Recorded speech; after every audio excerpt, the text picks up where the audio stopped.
What's going on, Hyperdrivers? Last week I went to Star Wars Galaxy's Edge and I found the C-3PO Head at Tatooine Traders. This is part of their Galactic Archive series. There I was trying my best to film with my iPhone, going around the store, and there it was staring at me like the fertility idol in Indiana Jones.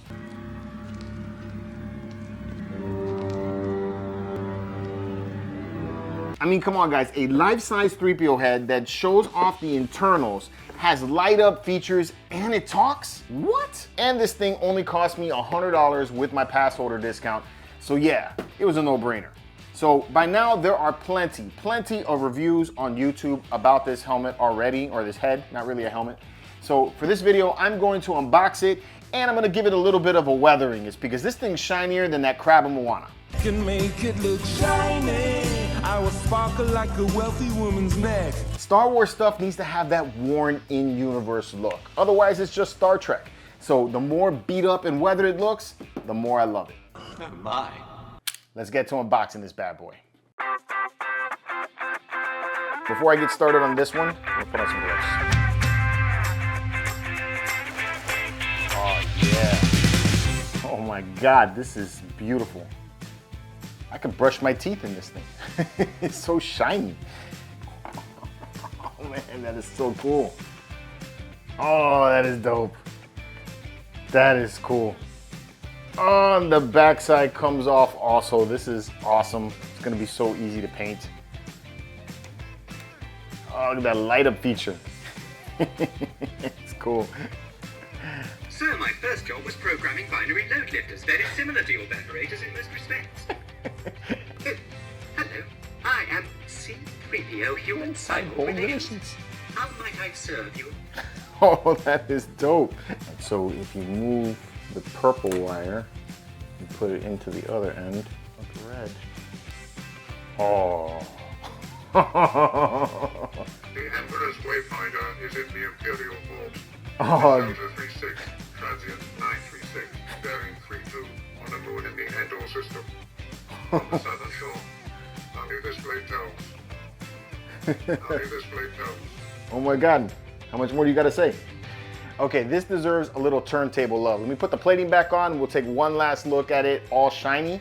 So that way we have a good before and after shot after I'm finished with the weathering.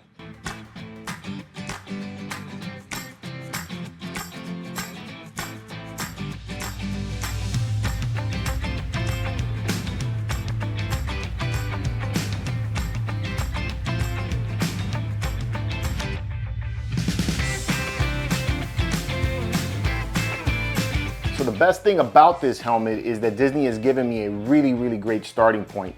It's beautifully painted and sculpted. It's nice and smooth. The gold color is very nicely done. It's highly reflective and it looks super clean. So I don't want to give it a heavy weathering. I just want to make it look like some of this shine has dulled down in some areas, maybe a little bit of rusting in some parts and some oil buildup in some of the areas. The point is I want them to look more like Empire Strikes Back or Return of the Jedi and less like the ceremony at the end of A New Hope. And to start that, I'm going to use some of my kids' Elmer's glue to dull down the shine. Now you can use a clear coat to get the exact same effect, but I don't want to take the shine completely away. I just want to look like some of the areas have rubbed off and some of the shine still pierced through. What's cool about this stuff is that it's water washable. So it dries and you can handle it with your hands and it's not going to rub off. But if you decide that you don't want to have that look anymore, you could take it right off with water and a rag. I got this idea from my buddy Rex over at Millennium Workshop. And if you haven't subscribed to his channel, please go to his channel and subscribe to it. He makes all kinds of different props, especially Star Wars props, and he has YouTube videos showing you his process of painting them. It's really informative and the guy's super talented. I'll make sure I'll leave a link in the description below for you guys to get to it.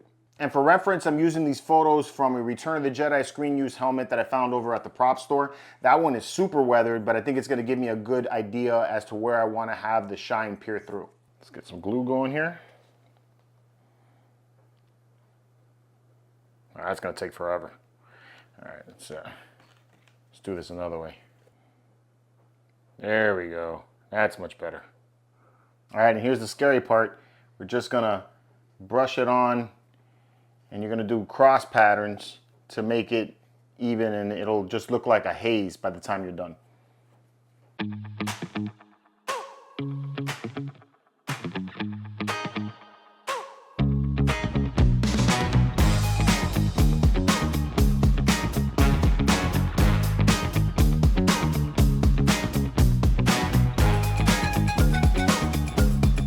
right, so the first coat of Elmer's glue is on there and it's already 100% duller. Let's just let this dry right now and then we'll go ahead and put another coat on.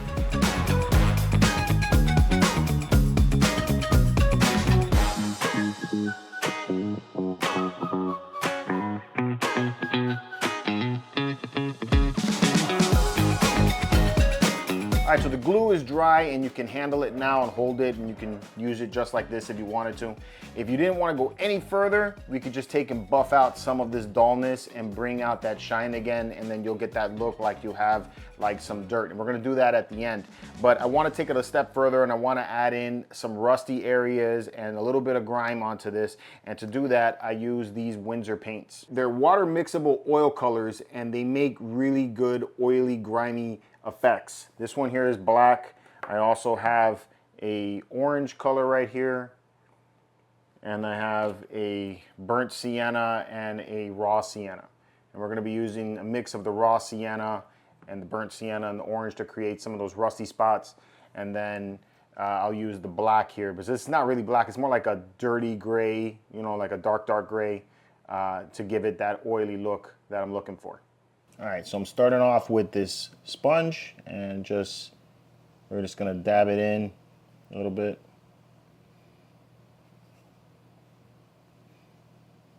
Just to see how that comes out.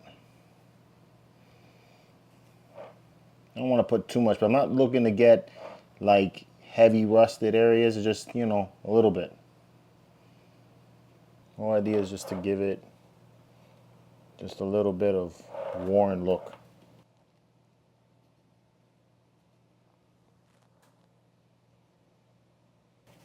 I'm going to take it back down.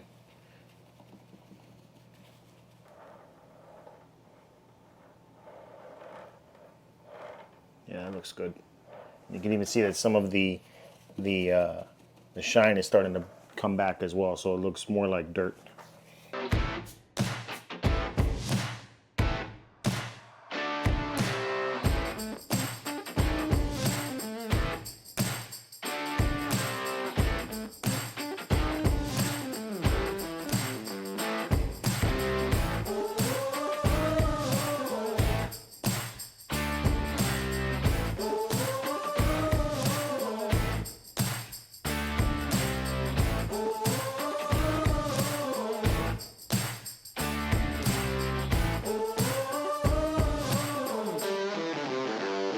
All right, so the rusty, grimy areas that I wanted to add into this are pretty much done. Like I said, I just wanted it to be light, not too heavy weathered. I didn't want it to look like it was, you know, sitting in a trash heap for the last century.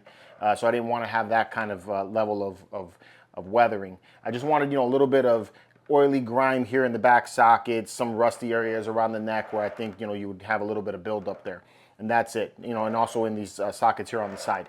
As far as the face goes, I wanted to leave it pretty much clean. All I want it to be here is mostly that it looks like it's been dusted over, and then the areas where the shine's going to come through is like where people touch his face, or, you know, he's being handled.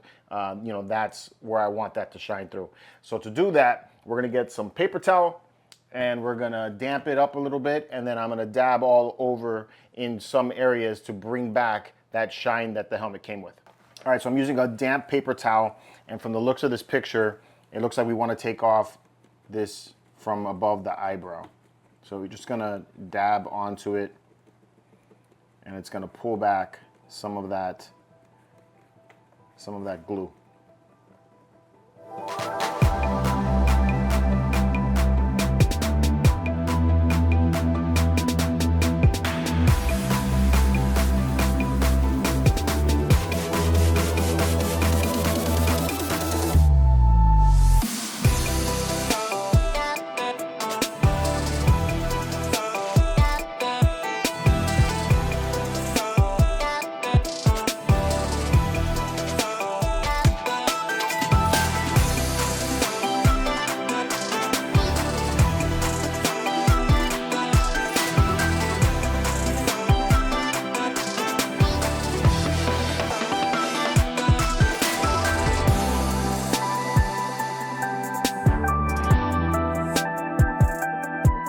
All right, guys, here it is, my fully weathered C-3PO head.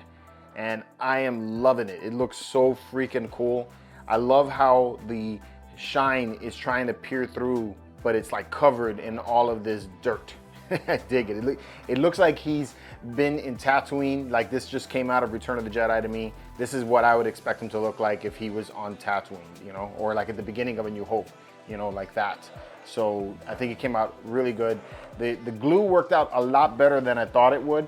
I did find that it was a little bit easier to remove the glue if I took a brush and wet it first and then kind of brushed over and then dabbed on it with a dry paper towel versus making a damp paper towel and then touching on top of it. It seems like it picked it up a lot better and it gave it like this fractural texture that works. You know, it just looks like it's oxidated in sand and wind, and that's what I really wanted out of this.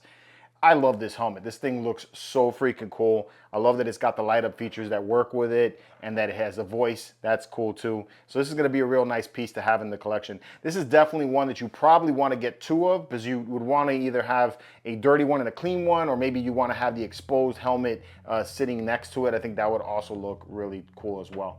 But that's my thoughts on it. Let me know what you guys think about this work that I did here, the making it weathered and everything. Let me know what you guys think about that. And until next time, may the Force be with you.